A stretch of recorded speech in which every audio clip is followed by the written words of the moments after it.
By 1779, the American Revolution no longer had a single center. In 1775, the war had exploded around Boston. In 1776, it had nearly died in New York and New Jersey. In 1777, Saratoga had changed the world. In 1778, Valley Forge had forged Washington's army. France had entered openly, and the war had spread across coast, frontier, sea, and south. Now the war hardened. The British still held New York City, the strongest base in North America. They held Savannah in Georgia. They could raid the coast, move troops by sea, and threaten several regions at once. Washington's army watched New York, but Washington could not simply storm it. The British position was too strong, and the Royal Navy still made direct attack dangerous. The French alliance changed the strategic balance, but it did not deliver easy coordination. French fleets had global responsibilities. American armies had supply problems. Congress struggled with money. States guarded their own interests. Soldiers still needed food, clothing, pay, and faith. 1779 became a year of edges rather than centers, raids around New York, retaliation on the frontier, naval battle in European waters, Spanish pressure against Britain, a desperate Allied siege in Savannah. The war was not moving in one straight line. It was spreading through systems: empire, trade, diplomacy, native homelands, enslaved labor, militia politics, and coastal warfare. For Washington, this meant patience and precision. He could not win the war by one grand attack, but he could keep the army alive, pressure British outposts, protect morale, and wait for opportunity. For ordinary people, the year felt less controlled. Frontier families feared raids and retaliation. Native communities faced destruction. Southern civilians watched British authority return. Sailors risked capture far from home. Enslaved people looked for chances in the cracks of war. Loyalists and patriots continued to turn local disputes into military violence. The revolution had survived the moment when Britain might have crushed it quickly. But survival had changed the conflict. The longer the war lasted, the more people it touched, and the harder it became to separate military strategy from revenge, hunger, ambition, and empire. Episode 6 is the story of that hardening. In the summer of 1779, British forces controlled important positions along the Hudson River. One of them was Stony Point, a rocky promontory on the west bank of the Hudson. The position helped threaten American movement and communications. British troops fortified it with earthworks, artillery, abatis, and defenses that seemed difficult to approach. Washington wanted it struck, but not by a slow conventional attack. He chose Brigadier General Anthony Wayne. Wayne had fought hard at Brandywine, Germantown, Monmouth, and elsewhere. His nickname, Mad Anthony, suggests recklessness, but the Stony Point operation was not madness. It was planning, discipline, and nerve. Wayne would lead a nighttime bayonet assault by light infantry, attempting surprise rather than artillery bombardment. The men moved in darkness on July 15th into July 16th. Muskets were unloaded to prevent accidental firing. The attack depended on silence. Columns moved through marshy ground and toward defenses where British sentries waited. Then the assault began. American troops pushed through obstacles under fire. Wayne was struck in the head and fell, but he ordered his men to carry him forward if he was dying, so he could die inside the fort. The wound was serious, but not fatal. The attackers kept moving. Bayonets flashed in the dark. The surprise worked. Stony Point fell.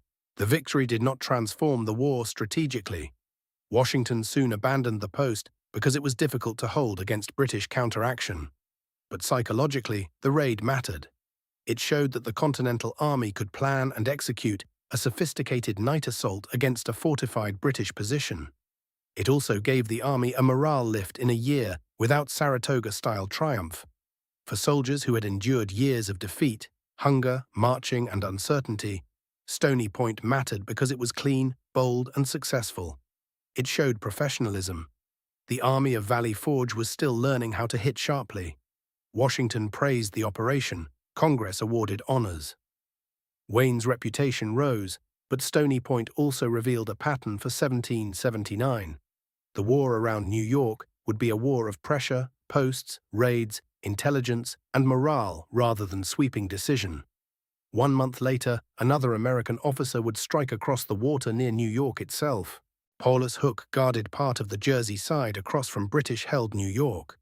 Today the area is part of Jersey City, but in 1779 it was a fortified post in a landscape of marsh, water, roads, and contested loyalties. Major Henry Lee, known as Light Horse Harry Lee, led the raid. Lee was young, daring, and skilled in the mobile war of cavalry, surprise, and intelligence. He was the father of a future Confederate general, but in 1779 his own name belonged to the Revolution. On August 19th, Lee's force moved toward Paulus Hook before dawn. The plan required timing, stealth, and a route through difficult ground. The raiders surprised the garrison and captured prisoners, but the position was too exposed to hold. Lee withdrew before British forces could trap him. Like Stony Point, Paulus Hook was not decisive in a territorial sense. But it was another demonstration that the Americans could strike the edges of British power even when they could not take New York. The war around New York was full of such tension.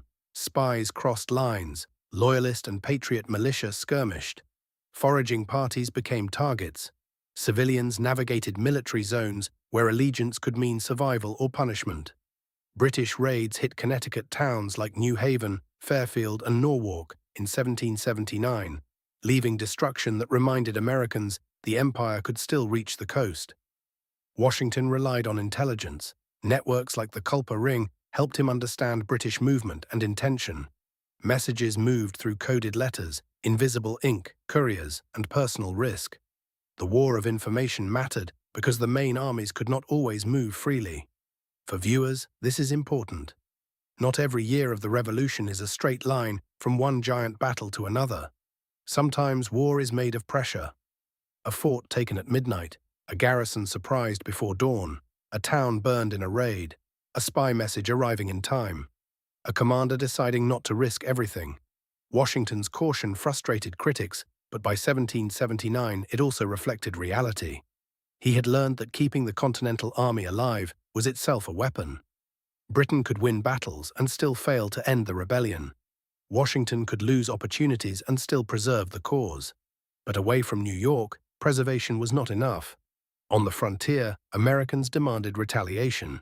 The Frontier War reached a grim turning point in 1779.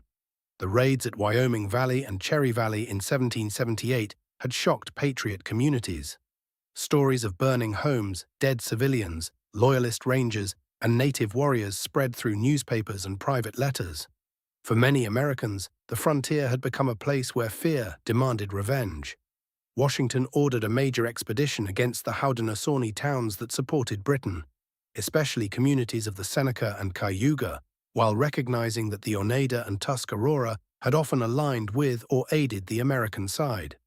The Haudenosaunee Confederacy was divided by the Revolution, and that division itself was a tragedy. Major General John Sullivan led one wing. General James Clinton led another. Their forces moved through Pennsylvania and New York with the goal of destroying the material base that supported raids, towns, crops, orchards, food stores, and fields. In August, American troops fought Loyalist and Native forces at Newtown, near present-day Elmira, New York. The Americans won, clearing the way for systematic destruction. What followed was not a single battle. It was a campaign of devastation. American soldiers burned towns, they cut down orchards, they destroyed cornfields and food stores. Haudenosaunee families fled. The destruction contributed to hunger, displacement, and suffering through the following winter. The expedition weakened the ability of some communities to support British operations, but it did not end the frontier war. This is one of the moments where the Revolution cannot be told only as a clean story of liberty. Washington and American commanders saw the expedition as military necessity after brutal raids. Patriot settlers saw it as protection and justice. But for native communities, it was catastrophe. The campaign struck homes, food, and futures. It deepened the break between the new United States and native nations whose lands Americans wanted. Joseph Brant and other leaders continued the war. British support remained. The frontier did not become peaceful. Instead, the cycle of raid and retaliation hardened.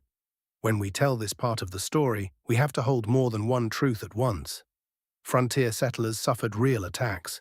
Native nations faced real threats from American expansion. Loyalists and patriots both carried the war into civilian spaces. The revolution promised rights while helping unleash dispossession. 1779 made those contradictions impossible to ignore. As the frontier burned, the war widened again across the Atlantic world. In 1779, Spain entered the war against Britain. Spain did not become a formal ally of the United States in the same way France did. Spanish leaders had their own imperial goals. They wanted to recover territory, weaken Britain, protect their empire, and regain influence lost in earlier wars.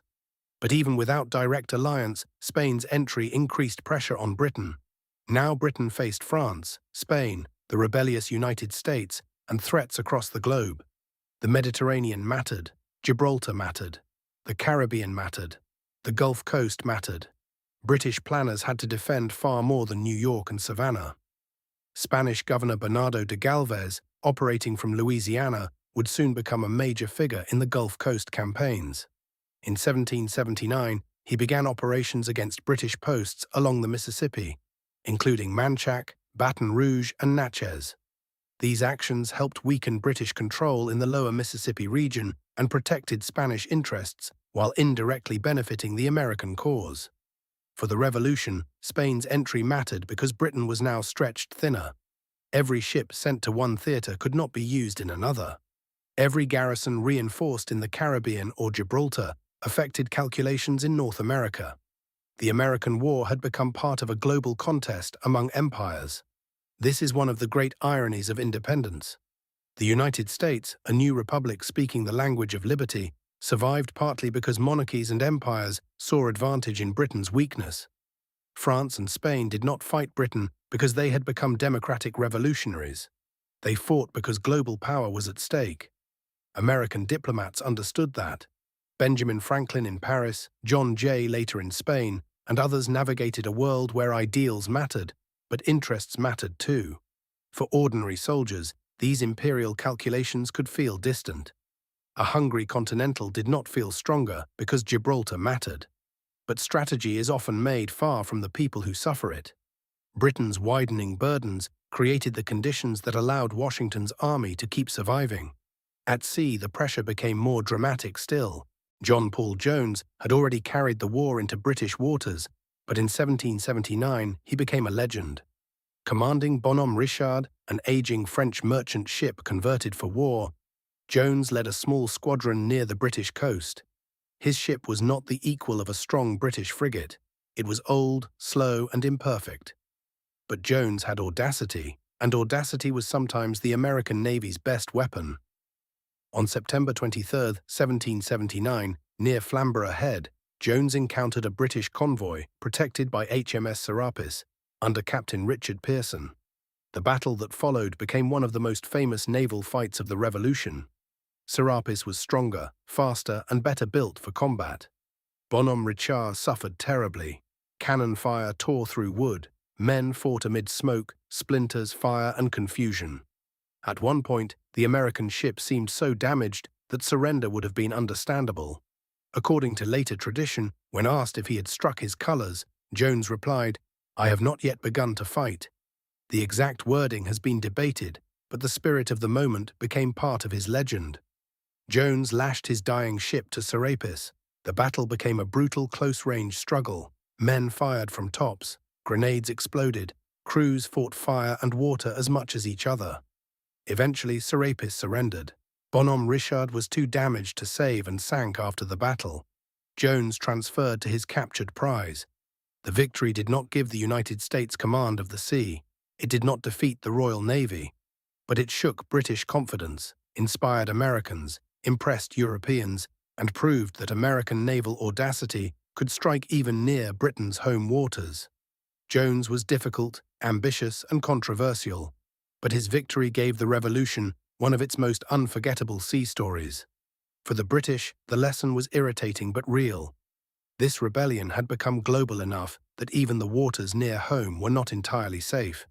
For Americans, it was proof that courage and risk could create reputation even when material power was unequal. But while Jones won glory at sea, the alliance faced another painful test in the south. Savannah had fallen to the British at the end of 1778, opening the southern phase of the war. In 1779, French and American forces tried to take it back. The French fleet under D'Estaing arrived off the Georgia coast. American forces under General Benjamin Lincoln cooperated in the siege. For Patriot leaders, Savannah offered a chance to reverse Britain's southern momentum and prove that the alliance could deliver a major victory after the disappointment at Newport.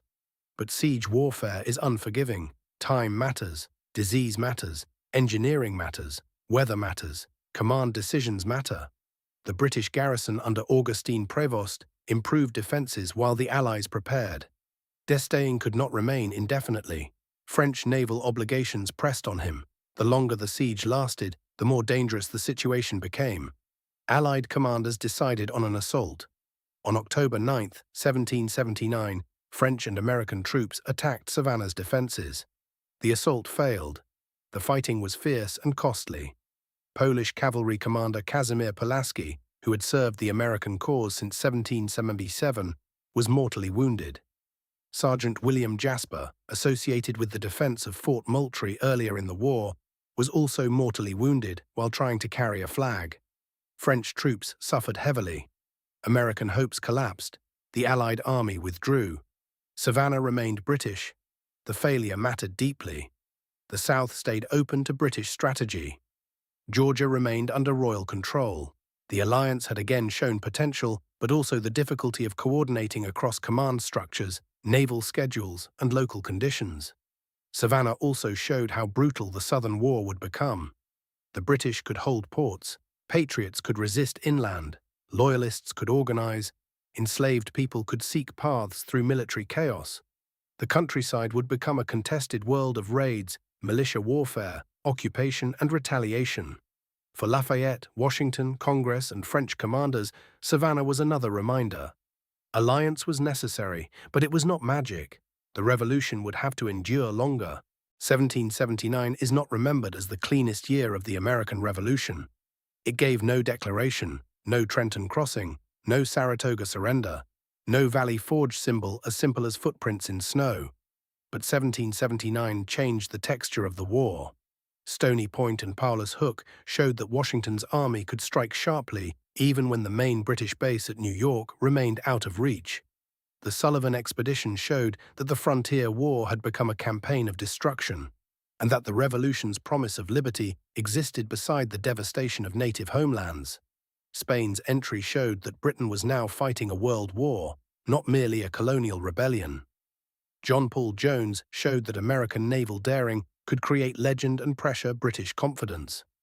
Savannah showed that the South would not be a side theatre. It would become central, costly, and morally explosive. By the end of 1779, the Revolution had survived another year. But survival came with harder edges. The war had spread into homes, fields, ports, rivers, and oceans. It had drawn in empires. It had sharpened local hatred. It had widened the distance between ideals and reality. The next phase would be even darker. In 1780, Britain would strike the South with devastating force. Charleston would fall. American armies would collapse. Benedict Arnold would betray the cause. The Revolution would enter one of its most dangerous years. But 1779 prepared that world. It was the year the war hardened,